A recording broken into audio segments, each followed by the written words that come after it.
Next up, we have Ron Broersma, who actually just received the IPv6 Forum Internet Pioneer Award, which is very, very cool. Ron has been involved in IPv6 for a long time, and actually I've had the pleasure of seeing him present at many, many conferences, and he's a wonderful presenter.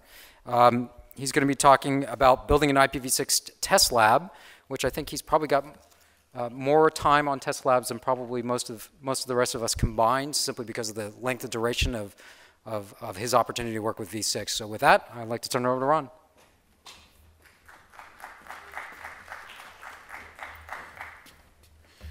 Okay, so I was asked to talk about IPv6 test beds, and I kind of agreed to that as long as I could mostly talk about IPv6 only environments, because that's mostly what I've been testing lately.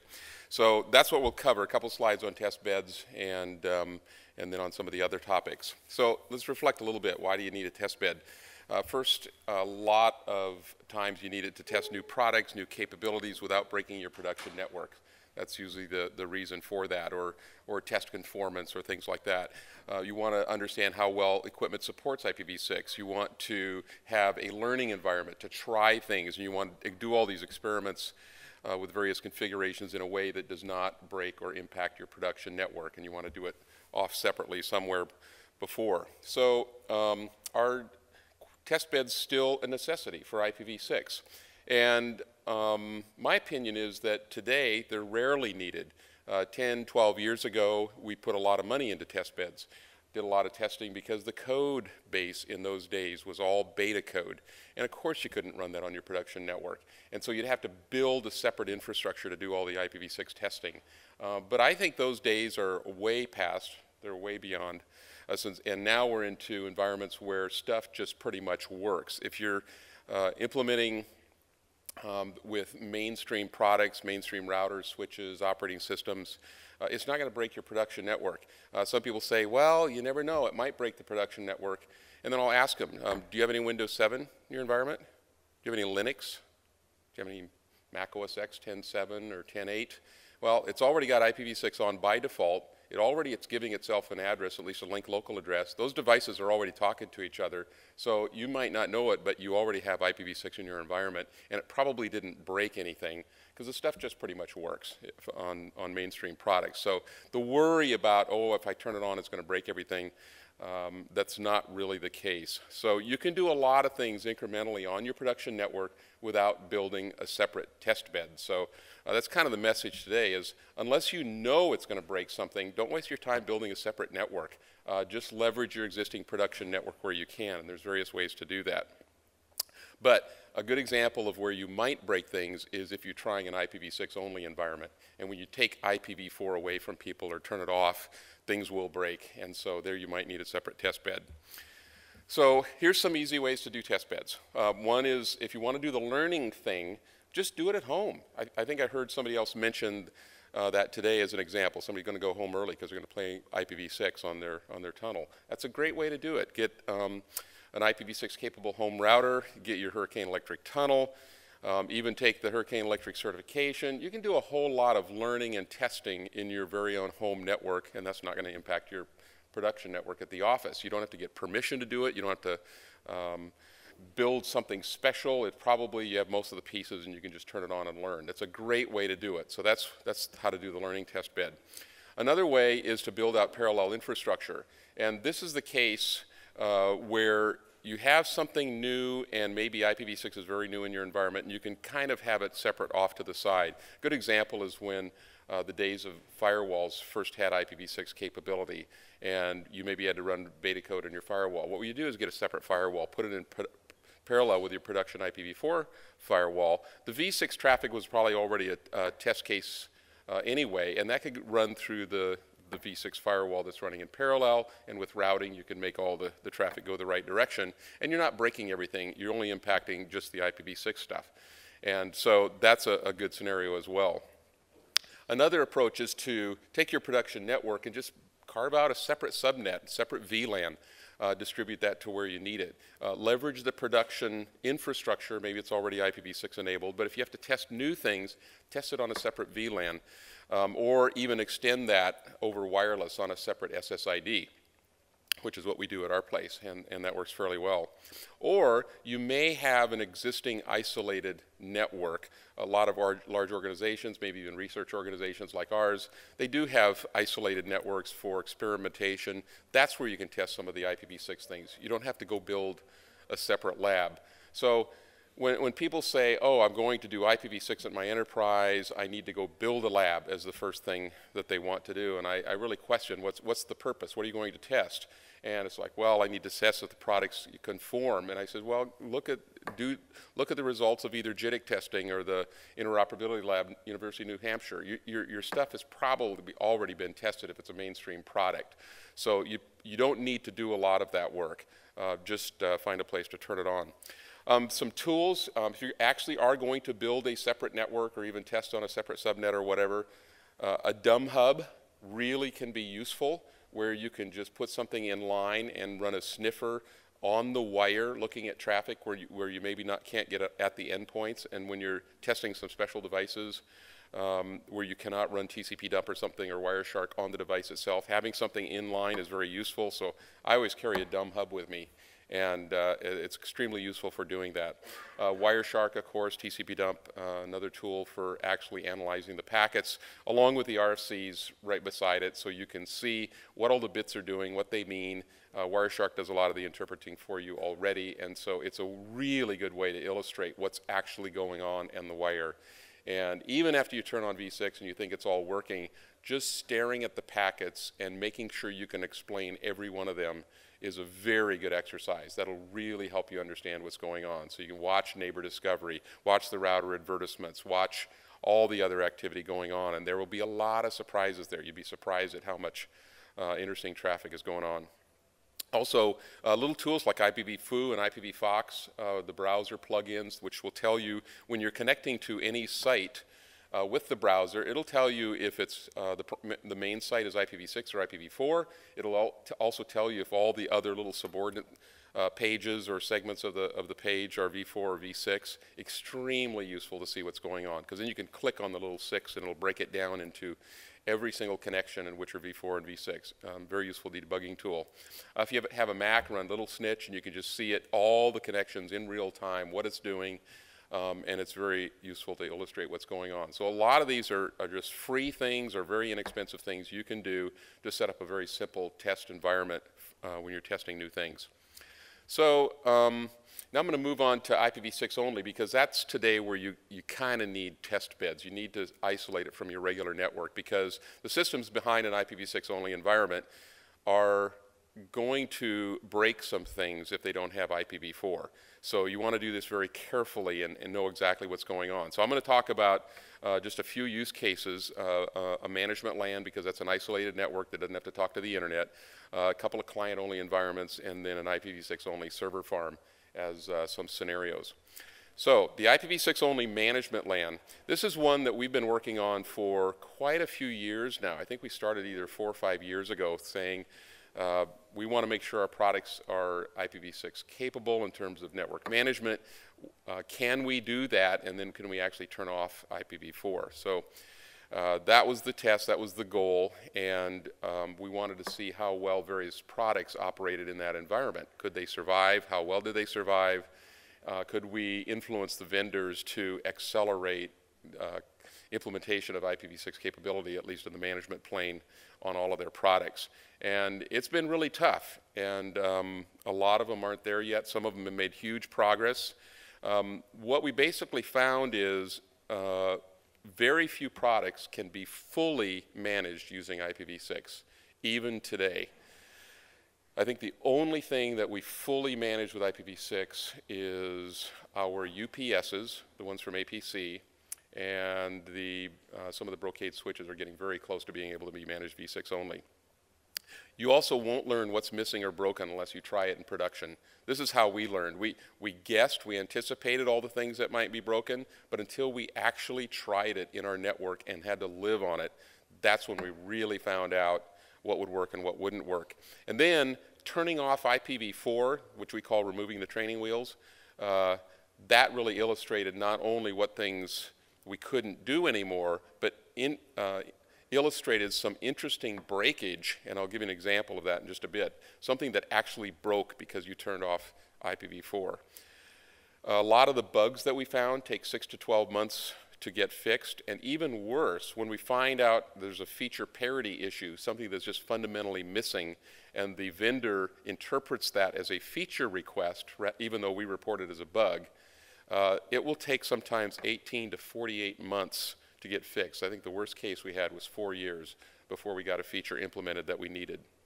And so it was really important for us, at least, that we discovered these early on, because if the lead time is so long to get these implemented, we wanted to get started on that early so that when the rest of you got around to actually trying this, that hopefully all the features would be there. That's really our goal, not only for the DoD and the federal government, but for everybody else as well. And that was really our vision as being one of the pioneers, to really try to find all the bugs early to get them fixed early.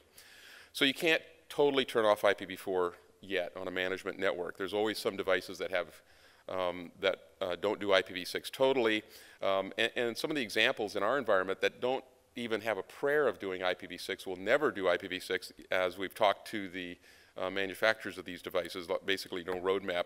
Some of our T1 and DSL bridges that we use in parts of our network, our microwave radios, we have them from Motorola, and it's like, nope, no plans to do IPv6 for all the management.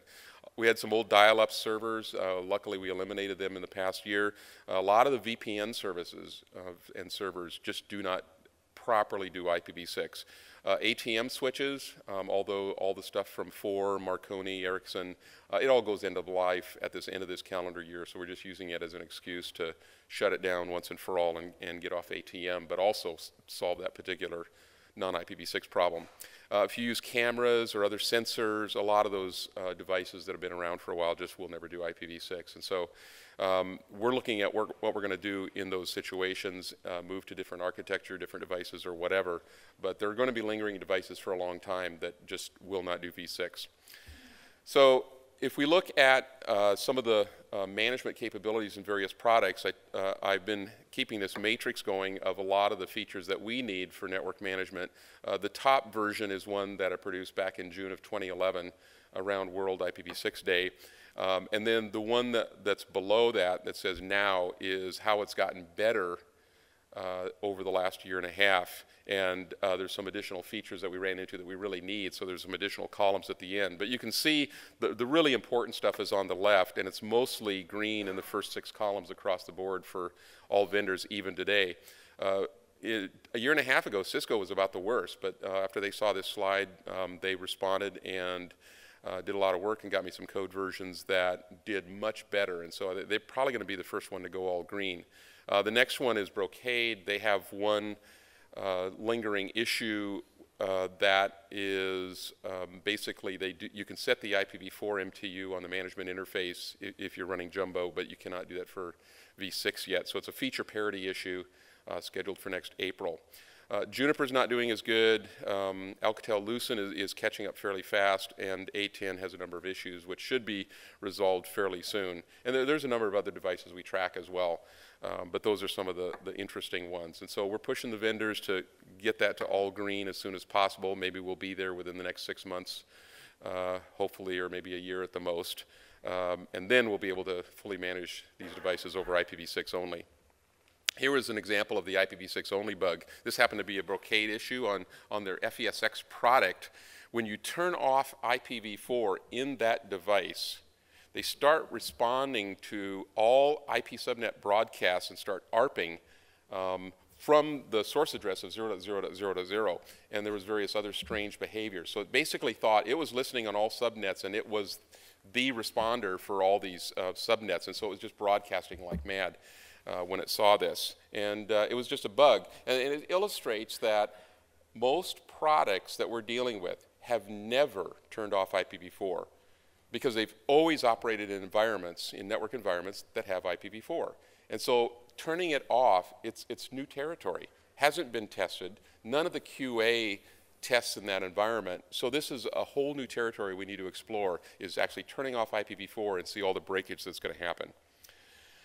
Okay, some IPv6 only client networks. This is, for example, your desktops, laptops, printers, your office environments where you have clients that need to reach the internet either over IPv4 or IPv6.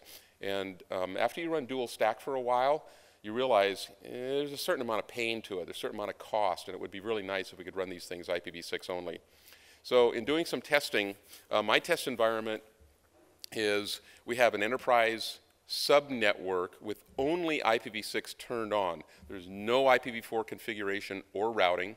We do have the A-bit enabled for those things that want to do Slack. We have M&O enabled for things that want to do DHCPv6. We also deliver this over our wireless network on something called IPv6 Only as the SSID, if you want to play in that environment, and on a separate wired VLAN that we can deliver to anybody's office. And we have DHCPv6 enabled. It's on the network. And we have a lot of operating systems. We try everything we can get our hands on. So we've got Windows, Mac OS X, Linux, various distributions, FreeBSD, iPhones, iPads, Androids, everything we can get our hands on. And wanted to see what happens. Well, first of all, anything without a DHCPv6 client won't get a DNS address. This includes Windows XP, Mac OS X before Lion, Android. And so you have to deal with that, either hardwire it if you want it to talk. So that's one of the issues. But luckily, operating systems are coming along, and this is not going to be as much of a problem in the future. But one observation, and this is where we've had a lot of trouble in the IPv6 only environment, and here's the case for Mac OS X Lion. You can browse okay with Safari, but Chrome and Firefox hang when you try to browse to an IPv6 only website. So it's like Happy Eyeballs isn't working, kind of backwards not working. So if you look at TCP dump, it shows that it's ARPing for all the internet addresses for v4. You know, why? This is a v6 only network.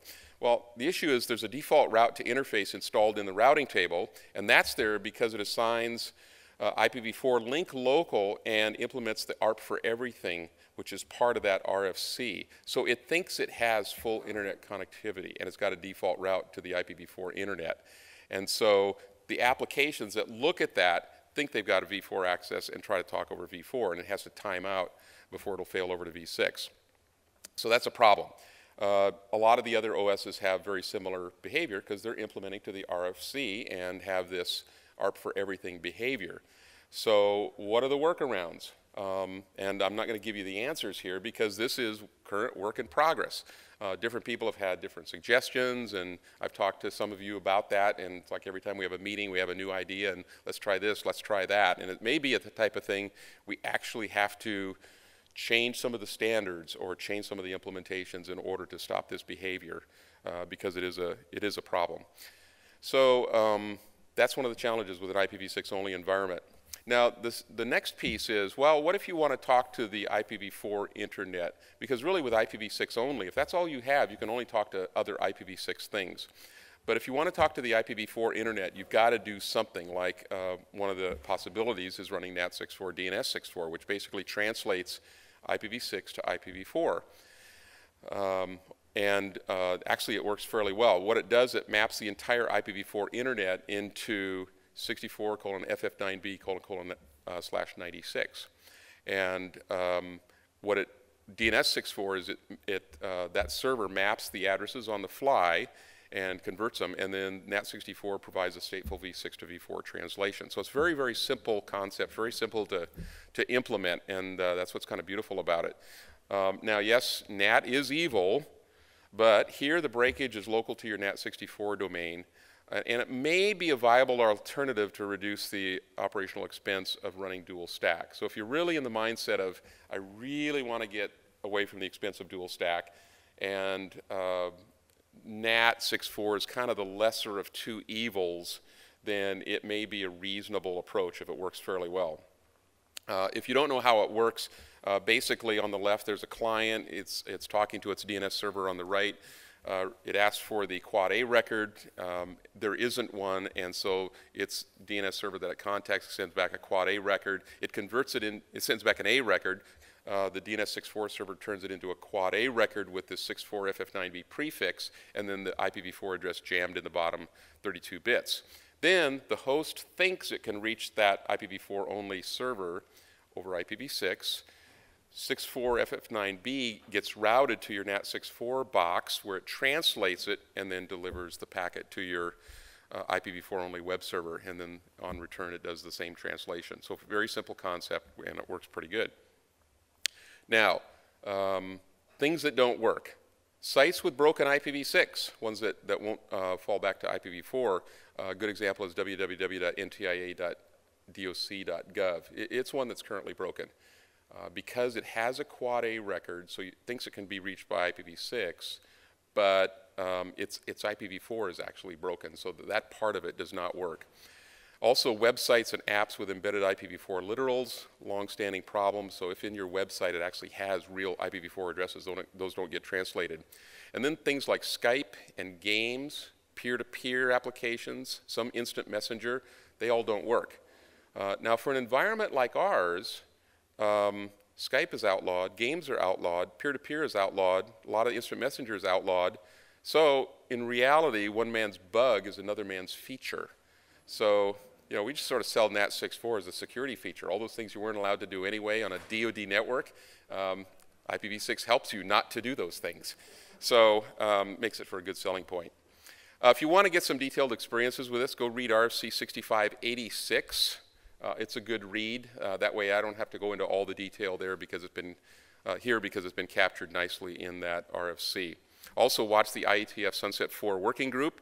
And there's the website where you can track that, where people are talking about what is it going to take to turn off IPv4 and what are the things we need to change. A lot of good ideas there, a lot of good reading, so track that one as well. Now, IPv6 only servers. This is kind of the problem in reverse. I just talked about client space, client networks where you want to get your offices and desktops being able to do IPv6 only, talking to the legacy IPv4 internet. Well, what about if you want your servers to run IPv6 only, but have the legacy IPv4 internet reach those servers? How would you do that? So scenario number one is what you can do internally, sort of as a starting point. You start weaning people off of IPv4. You still run dual stack on your server, but when your client base is mostly IPv6 enabled, you remove the A record from DNS. So when you do connecting to that server by name, it only gets its IPv6 address, so it sort of forces all traffic over to IPv6. It works well in corporate intranets that are largely dual stack because the client base is already v6 enabled. But it's a good way to flush out the stragglers that didn't enable v6 on their desktops or laptops or whatever. And it also helps the network administrators find these stragglers and special cases without totally breaking things, because it still has IPv4. That still works. And what you can do is you can use the IPv4 literal address to actually connect to those if you need to, HTTP with the address instead of the name. The other problem is intranet users coming in over IPv4 only VPNs. We've noticed these cases or situations where people who are on the intranet can't get v6 through a lot of their VPNs, and so they'll have to use the literal addresses. So it's one of those lingering gotchas that we found.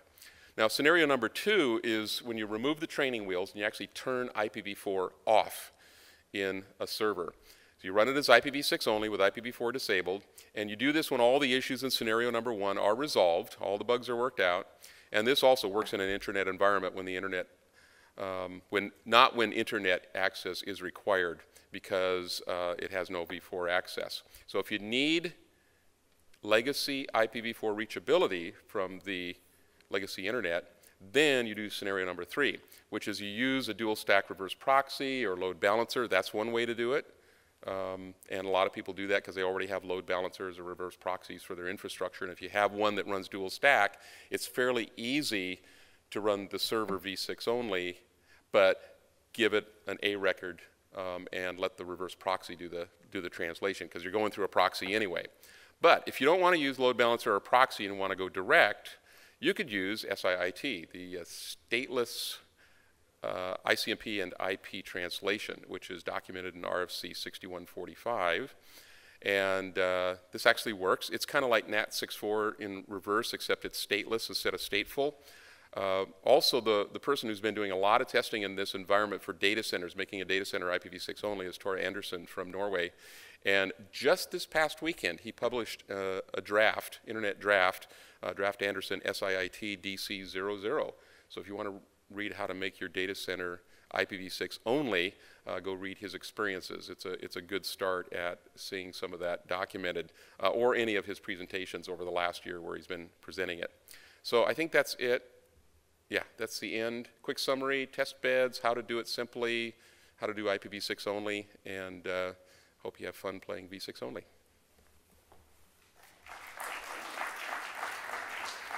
We're doing questions, or doing questions, or any questions?